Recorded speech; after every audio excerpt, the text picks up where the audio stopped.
Baik, assalamualaikum warahmatullahi wabarakatuh. Perkenalkan, saya Tribustan Anugrah. Di sini saya akan menjelaskan sikap konsumen.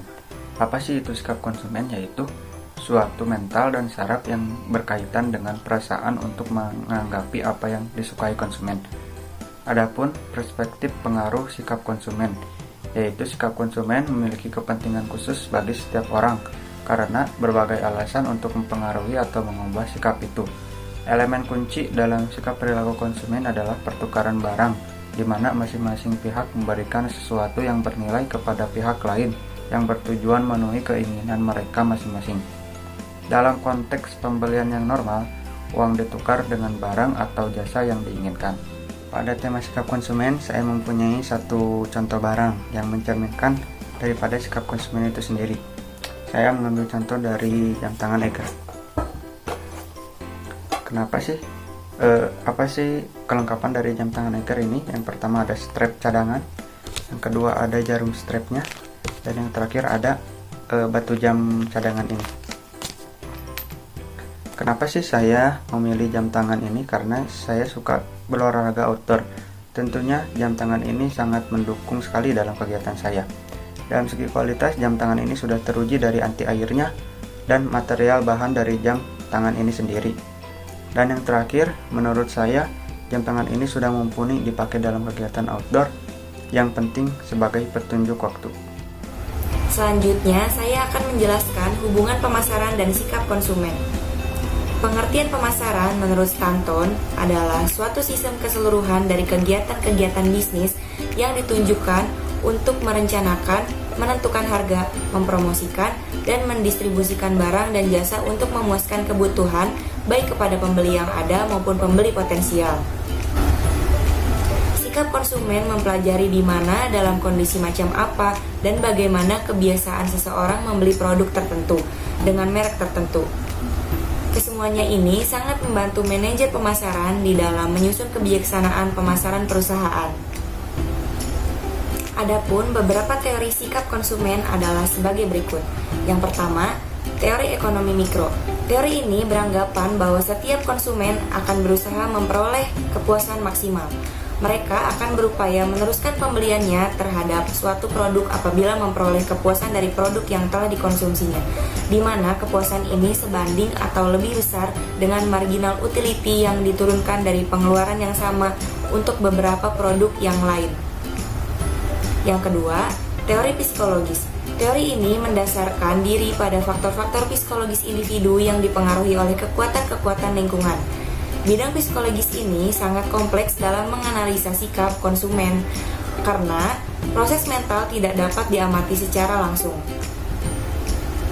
Yang ketiga, teori antropologis. Teori ini juga menekankan sikap pembelian dari suatu kelompok masyarakat yang ruang lingkupnya sangat luas, seperti kebudayaan, kelas-kelas sosial, dan sebagainya. Kerangka analisis sikap konsumen. Teori sikap menyatakan bahwa sikap adalah fungsi individu dengan lingkungan. Demikian juga dalam model sikap konsumen. Keadaan lingkungan dan individu yang bersangkutan memegang peranan penting dalam menentukan sikapnya. Pada tema sikap konsumen, saya mengambil contoh yang dapat mencerminkan sikap konsumen, yaitu santan instan merek Kara.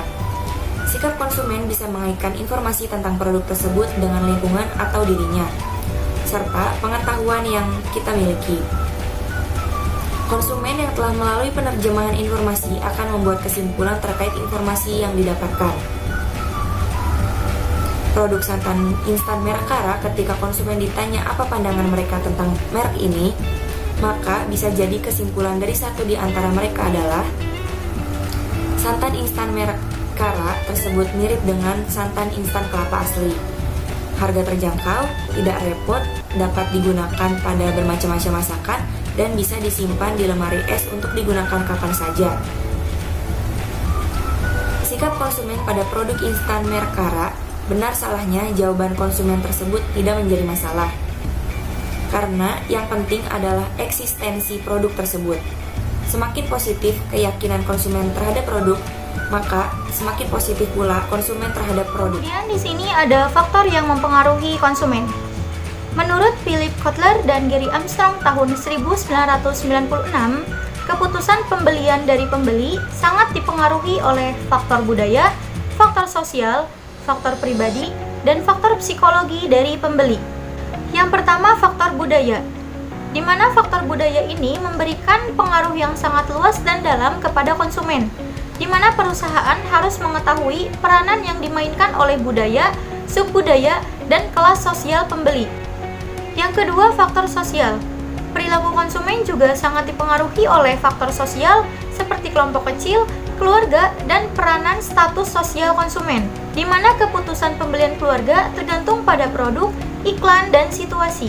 Yang ketiga, faktor pribadi.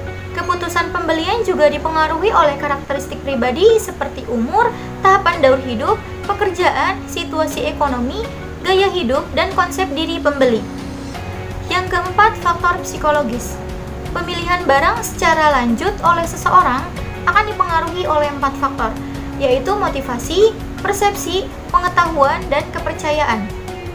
Beberapa kebutuhan biogenik, kebutuhan ini timbul dari keadaan fisiologis, seperti rasa lapar, rasa haus, dan rasa tidak nyaman. Selanjutnya ada keputusan pembelian.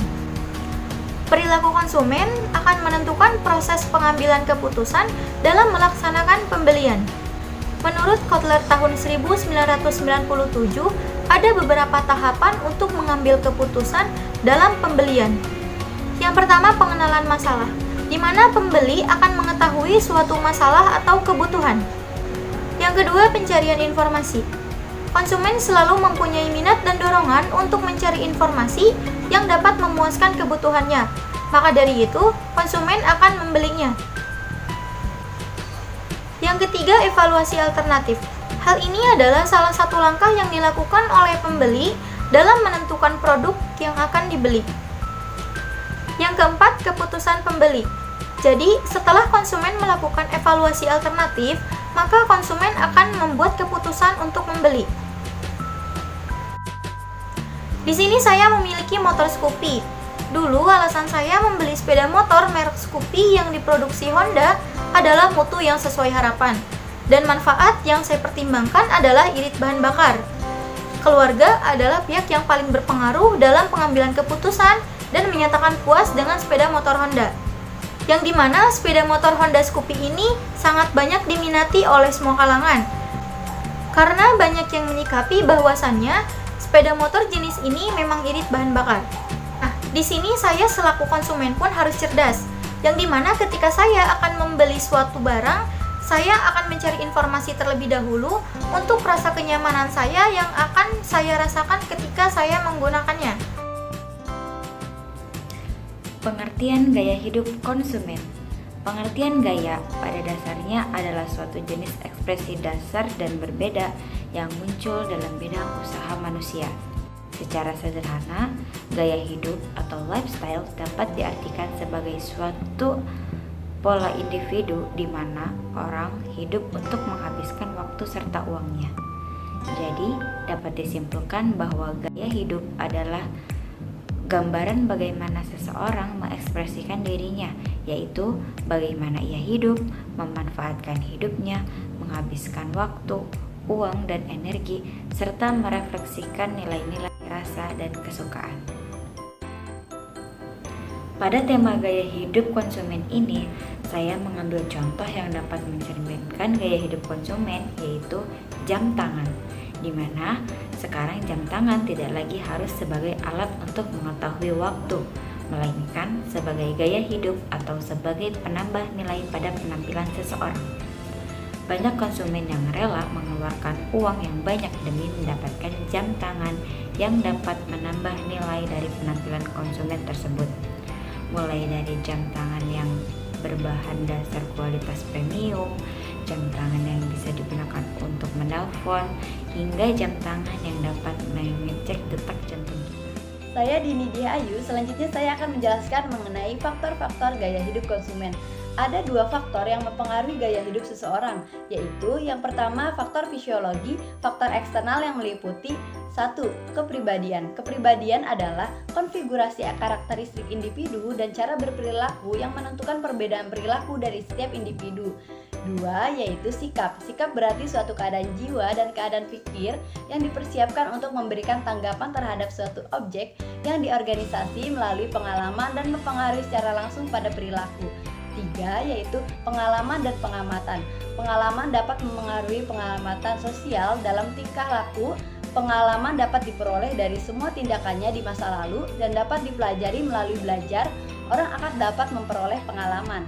Yang kelima, yaitu konsep diri. Konsep diri sudah menjadi pendekatan yang dikenal secara luas untuk menggambarkan hubungan antara konsep diri konsumen dengan image merek. Faktor kedua yaitu faktor sosial. Faktor eksternal yang meliputi 1. Kelompok referensi. Kelompok yang memberikan pengaruh langsung atau tidak langsung terhadap sikap dan perilaku seseorang. Kelompok yang memberikan pengaruh langsung adalah kelompok di mana individu tersebut menjadi anggotanya dan saling berinteraksi. Sedangkan kelompok yang memberikan pengaruh tidak langsung adalah kelompok di mana individu tidak menjadi anggota di dalam kelompok tersebut. Pengaruh-pengaruh tersebut akan menghadapkan individu pada perilaku yang gaya hidupnya tertentu. Kedua, yaitu keluarga. Keluarga memegang peran terbesar dan terlama dalam pembentukan sikap dan perilaku individu. Hal ini karena pola asuh orang tua akan membentuk kebiasaan anak yang secara tidak langsung mempengaruhi pola hidupnya. Yang ketiga, yaitu kelas sosial, adalah sebuah kelompok yang relatif homogen dan bertahan lama. Sebuah masyarakat yang tersusun dalam sebuah urutan jenjang dan para anggotanya dalam setiap jenjang itu memiliki nilai, minat, dan tingkah laku yang sama.